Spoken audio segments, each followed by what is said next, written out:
Mais vous considérez que c'est un sujet à la fois de santé publique, à la fois de démocratie, et que la seule solution, c'est l'interdiction?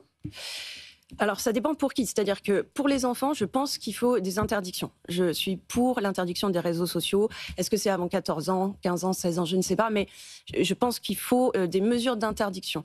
Je pense qu'il faut informer les gens aussi, parce que beaucoup de gens ne savent pas qu'avant... avant 3 ans, les écrans, c'est interdit. Avant 6 ans, c'est fortement déconseillé. Il y a des choses comme ça que beaucoup de parents ne savent pas encore. Et puis, pour ce qui est des plateformes, je pense qu'il faut penser les choses exactement comme l'industrie agroalimentaire dans les années 90. C'est-à-dire qu'il y a eu une flambée de l'obésité et avant, on considérait que finalement, si vous mangez n'importe quoi, c'était votre responsabilité. À un moment donné, on s'est dit, non, c'est la responsabilité de l'industrie qui produit des aliments qui sont faits pour nous rendre addicts. Il faut gérer ça comme le sucre. Voilà. Et donc, exactement de la même manière, on a réduit le sucre, réduit le gras, réduit tous les composants nocifs dans la nourriture.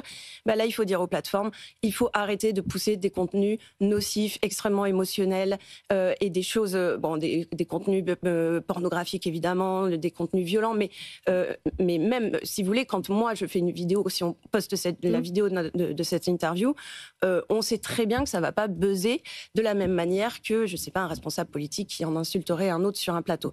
Et ça, c'est l'algorithme qui décide de ça. C'est l'algorithme qui décide que tel contenu va avoir énormément de résonance et tel autre contenu, pas du tout. Et c'est là-dessus que les plateformes doivent travailler. Moi, je ne suis pas pour l'interdiction des plateformes, évidemment.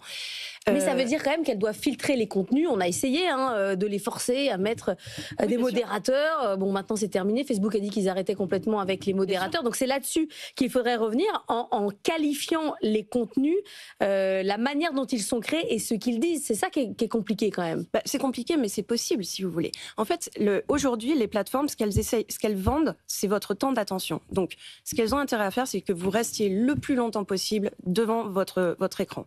Donc, ils vont poster des contenus qui vont vous faire plaisir, qui vont libérer de la dopamine, qui vont faire que vous allez continuer à scroller. C'est normal qu'elle fasse ça, en quelque sorte. Je veux dire, elle se rentabilise en vendant de la pub sur le temps que vous y passez. Mais cette logique-là n'est pas du tout une logique saine pour la démocratie. Parce que des gens qui passent leur vie à consommer des contenus hyper courts, pas très informatifs, il faut savoir qu'on retient à peu près 5% de ce qu'on scrolle. Donc c'est le temps qu'on passe à scroller, c'est du temps perdu. Et aujourd'hui, ça représente, pour un adulte, ça représente des heures par jour. Donc il faut qu'on prenne conscience de ça. Et je pense qu'il faut qu'on inverse la logique qui est celle des plateformes et qu'elle passe dans une logique qui est vertueuse sur le plan informationnel et sur le plan éducatif.